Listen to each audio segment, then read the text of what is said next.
الحمدللہ رب العالمین والعاقبۃ للمتقین الصلاۃ والسلام علیک یا رسول اللہ۔ درس حدیث آپ سماعت فرما رہے ہیں۔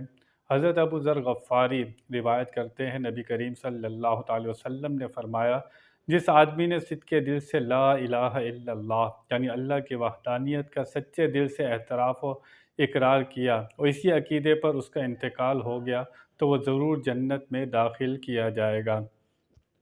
حضرت ابو ذر غفاری کہتے ہیں، میں نے عرض کی اگر اس نے چوری اور زنا جیسے گناہ کا ارتکاب کرتا رہا، نبی پاک نے فرمایا پھر بھی وہ جنت میں جائے گا۔ حضرت ابو ذر غفاری کہتے ہیں، میں نے دوسری مرتبہ تیسری مرتبہ بھی یہی کہا کہ اگر وہ زنا اور چوری جیسے گناہ کرتا رہا، نبی پاک نے فرمایا اے ابو ذر تو جتنا بھی حیران ہو جائے وہ شخص جنت میں داخل ہوگا۔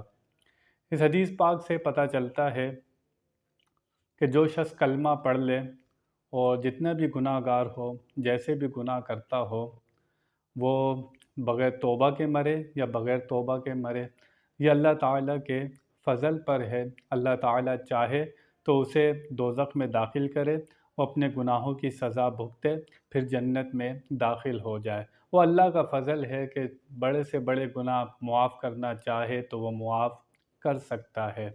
جنت میں جانے کا اصل جو بنیاد ہے، جو دار و مدار ہے، وہ ہے ایمان پر۔ اگر کسی کا ایمان صحیح ہے، اس کا ایمان پر ہی انتقال ہوتا ہے تو وہ ضرور جنت میں داخل ہوگا، سزا بھگت کر داخل ہوگا، یا اللہ تعالیٰ اپنے فضل سے چاہے تو بغیر سزا کے بھی اسے معاف کر کے جنت میں داخل کر سکتا ہے۔ لیکن کوئی اس حدیث پاک سے یہ نہ سمجھے کہ وہ گناہوں کی زندگی گزارتا رہے، یہ قانون نہیں ہے، یہ قانون نہیں ہے۔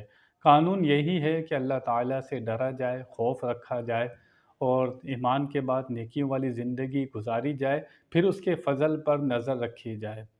پہلے اپنا کام پورا کیا جائے، پھر نظر اس کے فضل پر ہو، اپنے عمل پر نہ ہو۔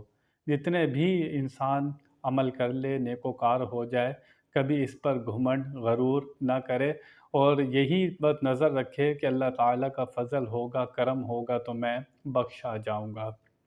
نبی پاک صلی اللہ تعالی وسلم، حدیث پاک کا مفہوم ہے، فرمایا اللہ تعالیٰ نے وعدہ کیا ہے کہ میری امت کے 70,000 افراد بغیر حساب کتاب جنت میں داخل ہوں گے۔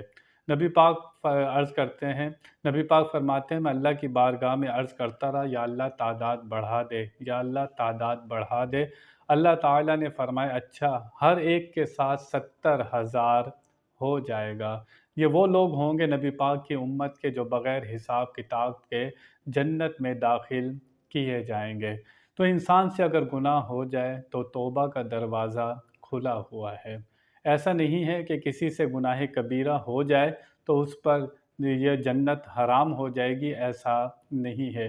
یہ بھی کچھ لوگوں کا عقیدہ ہے کہ گناہ کبیرہ کرنے سے انسان جنت میں داخل نہیں ہو سکتا، یہ غلط عقیدہ ہے۔ گناہ ہو جائے تو انسان کو توبہ کرنی چاہیے اور پھر اللہ تعالیٰ کا فضل ہے، چاہے تو اسے جنت میں داخل کرے بغیر حساب کتاب کے، چاہے تو پھر اسے دوزخ میں داخل کرے، وہ اپنے گناہوں کی سزا بھگتے پھر اسے جنت میں داخل کر دیا جائے۔ یہ اللہ تعالیٰ کا فضل ہے۔ انسان سمندر کی جھاگ کے برابر بھی گناہ ہو جائیں، یہ مٹی کے ذروں کے برابر بھی گناہ ہو جائیں، اس کی رحمت اس سے بھی زیادہ ہے۔ جب تک انسان کی جان اس کے حلق میں آ کر اٹک نہیں جاتی، توبہ کا دروازہ کھلا ہوا ہے، اور جو سچی توبہ کر لیتا ہے وہ ایسا گناہوں سے پاک ہو جاتا ہے جیسے ابھی اپنی ماں کے پیٹ سے پیدا ہوا ہے۔ تو اللہ تعالیٰ نے، شیطان نے کہا کہ یا اللہ میں تیرے بندوں کو گمراہ کرتا رہوں گا، گمراہ کرتا رہوں گا، گمراہ کرتا رہوں گا۔ اللہ نے فرمایا وہ جب تک مجھ سے بخشش توبہ مانگتے رہیں گے، میں ان کے گناہوں کو معاف کرتا رہوں گا، کرتا رہوں گا، کرتا رہوں گا۔ تو اللہ تعالیٰ نے، ہم انسان ہیں، ہم نسیان اور خطا سے مرکب ہیں، تو اللہ تعالیٰ سے ہمیں اگر کوئی گناہ سرزد ہو جائے، پہلے تو اپنے ارادے سے کوئی گناہ کرنا نہیں چاہیے، حتی الامکان اس سے بچنا چاہیے۔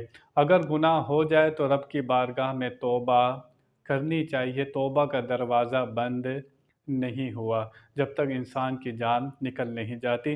اللہ تعالیٰ ہمیں توبہ کرنے کی توفیق عطا فرمائے۔